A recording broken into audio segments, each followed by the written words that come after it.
Charles L'Huillier. Je suis toujours en compagnie de Raphaël Steinville, directeur adjoint à la rédaction du Journal du Dimanche, et en compagnie aussi d'Eliot Maman, journaliste indépendant et chroniqueur politique. Alors nous le disions en préambule, dans un rapport mis en ligne il y a une semaine, l'inspection générale des finances et l'inspection des affaires sociales ont émis un avis au Premier ministre avec des pistes d'économie sur la politique familiale. Les rédacteurs du rapport préconisent en effet plus de 4 milliards d'économies sur 10 ans. Pour faire simple, plusieurs mesures pèseraient davantage si on suit les préconisations sur les foyers aux revenus les plus élevés. Par exemple, la prise en compte des ressources parentales dans le calcul de l'APL, la baisse des seuils des tranches d'allocation familiale ou encore la suppression de la réduction d'impôt pour les frais de scolarité. Pour en discuter, j'accueille Raymond Debord. Bonsoir Raymond Debord.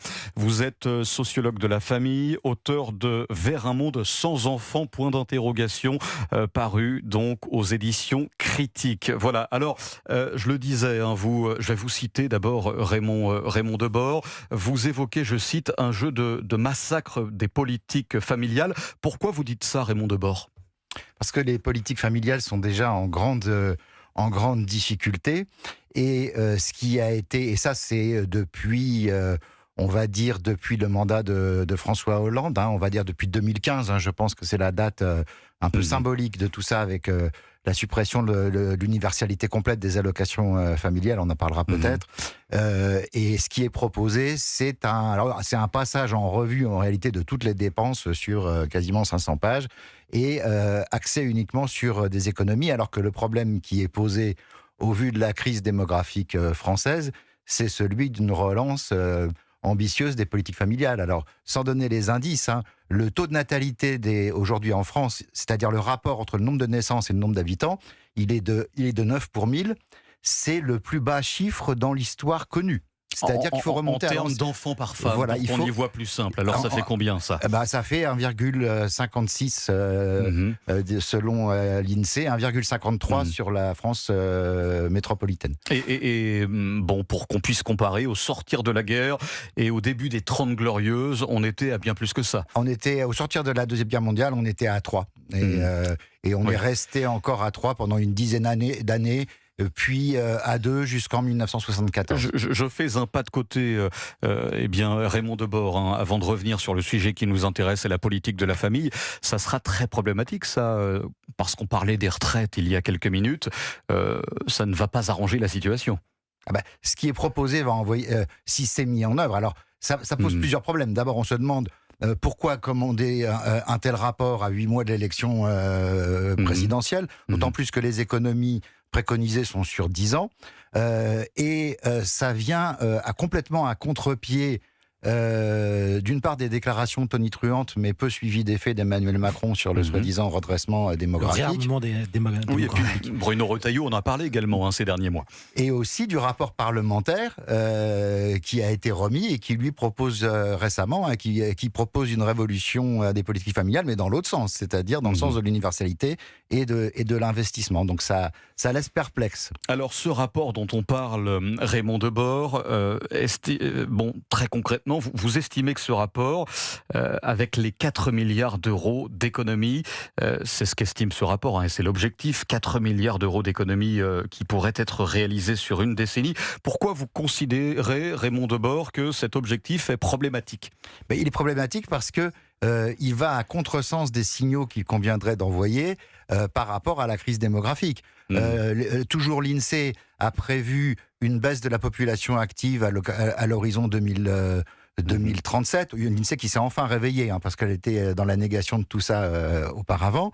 Ce n'est pas en rabotant ce qui existe comme politique familiale qu'on va pouvoir répondre aux problèmes. D'autant plus que, je le rappelle, la branche famille de la sécurité sociale, elle est excédentaire. Donc on n'est de toute façon pas dans un besoin d'opérer des économies sur quoi que ce soit. Donc c'est très étonnant. Raphaël Steinville.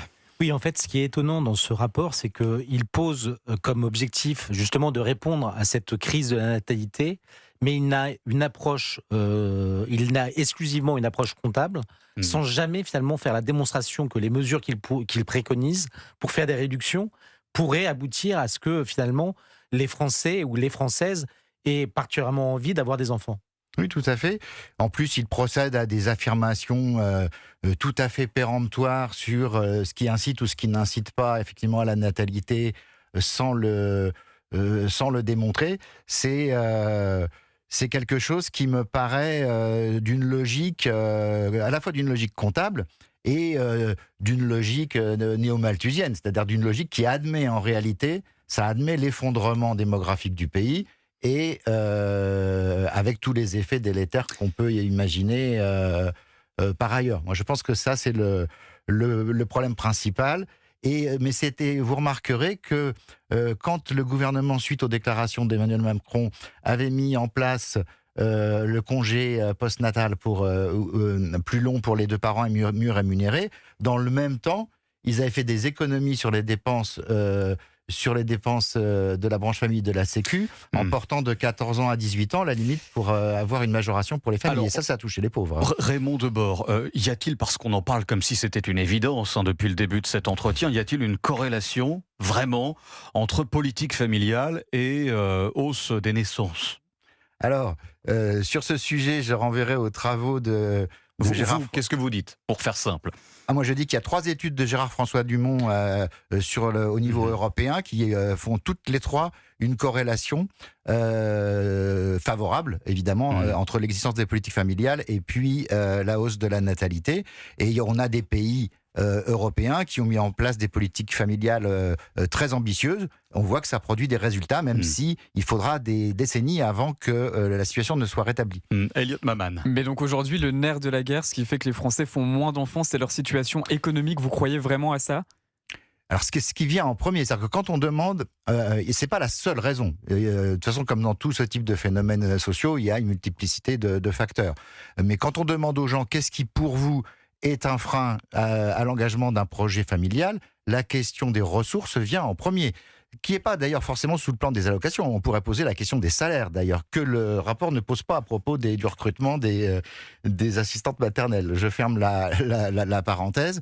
Vous avez la question aussi, une question psychologique, c'est-à-dire comment on se projette dans l'avenir, quel est le message qui est renvoyé à la société, et les perspectives d'avenir. Si vous pensez que vous n'avez pas de perspectives d'avenir, que votre salaire est minable. Et enfin, pour terminer, la question du logement, puisqu'il y a un problème majeur d'accès au logement, en particulier pour les jeunes couples. Peut-on faire des économies, Raymond Debord, sans pour autant affaiblir la politique familiale ? Les économies qui sont préconisées, dans leur principe, elles portent atteinte à la politique familiale. Après, je ne suis pas, technicien... ni à l'IGAS ou autre organisme de ce type. Peut-être que des économies sont faisables ici ou là, mais je n'en vois pas l'intérêt au regard du défi qui est posé. C'est-à-dire que cette logique de vouloir faire des économies à tout crin, elle pose problème. Et elle pose d'autant plus problème que je rappelle qu'on est sur un système excédentaire. Donc en réalité, la question c'est plutôt comment est-ce qu'on pourrait ne plus dépouiller la sécurité, la branche famille de la sécurité sociale, ce qui est déjà le cas. Mais alors, parmi les économies que vous contestez, les propositions d'économies que vous contestez, c'est de lier le versement des APL, donc les aides au logement pour les étudiants, aux revenus des parents. C'est vrai qu'aujourd'hui, ça peut quand même sembler un peu absurde quand on demande aux Français de faire plein d'économies, de savoir que des allocations logement sont versées à des étudiants qui ont des parents millionnaires, par exemple. Oui, mais alors, le problème... Alors, eux, je ne suis pas sûr de toute façon qu'ils fassent appel aux APL. Bon, je ferme la parenthèse, mais vous avez un problème de principe qui est posé.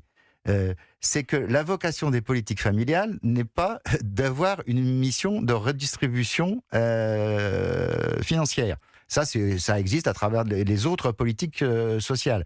Elle a pour mission de compenser le coût de l'enfant. Et par ailleurs, donc quelle que soit la situation des parents, en fait, c'est ça l'objectif, c'est que avoir un enfant ne coûte rien à personne.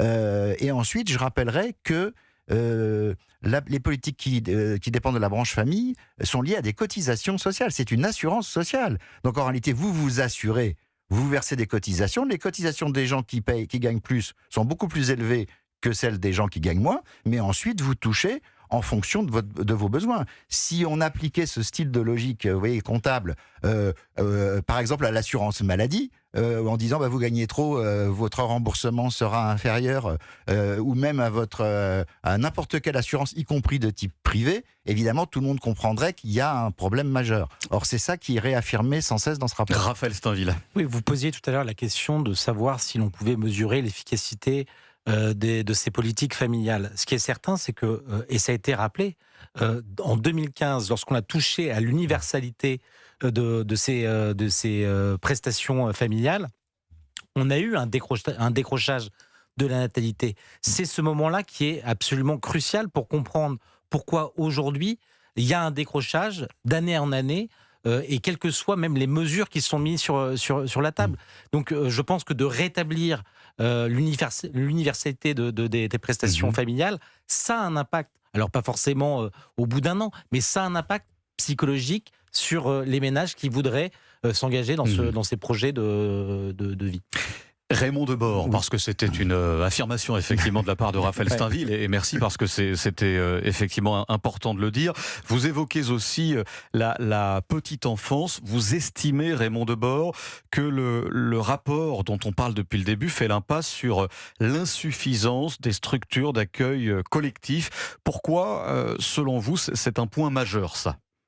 C'est un point majeur parce que, dans le prolongement de ce que je disais tout à l'heure, parmi les choses qui comptent pour que les gens engagent des projets parentaux, il y a le fait de pouvoir avoir l'équilibre vie personnelle et familiale et vie professionnelle, et le fait que les gens puissent avoir accès à des services de garde collectif. Or voilà, là, ça s'appelle en gros les crèches. Voilà. Les crèches. Mais bon, le problème d'ailleurs ne touche pas que les crèches, il touche aussi les assistantes maternelles. Alors ce que vous avez, c'est que dans les 10 ans à venir, vous allez avoir une quantité énorme d'assistantes maternelles qui vont partir en retraite et qui ne seront pas remplacées en l'état.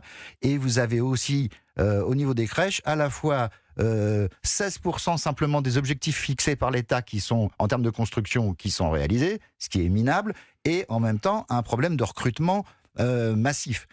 Et ça, le rapport n'y répond pas. Il y a quelques bricolages en disant on va déplacer tel et tel financement, mais il n'y a pas la question, par exemple, salariale, la question de la formation, elle n'est pas posée. Le rapport Raymond Debord propose notamment aussi des rééquilibrages territoriaux. Est-ce que ça, c'est suffisant ? C'est absolument insuffisant. Et alors là, qu'est-ce qu'on appelle déjà rééquilibrage territorial ? C'est le fait de dire que dans tel et tel département, eh bien, il y a plus de besoins que dans tel autre, ou en tout cas la situation est plus dégradée. Et donc, on va faire une politique qui va être ciblée sur cela au détriment des autres. Donc là, on est dans une autre forme de la logique, d'ailleurs, qui se développe dans le rapport. C'est-à-dire que là, on est dans une atteinte à l'égalité républicaine entre les différents secteurs. Et c'est pas parce que on va avoir davantage de besoins en Creuse qu'il va falloir déshabiller la Seine-Saint-Denis. Vous relevez en revanche, Raymond Debord, que le rapport évoque à plusieurs reprises le fait de confier plutôt les enfants à l'éducation nationale. Comment interprétez-vous, Raymond Debord, cette orientation alors ?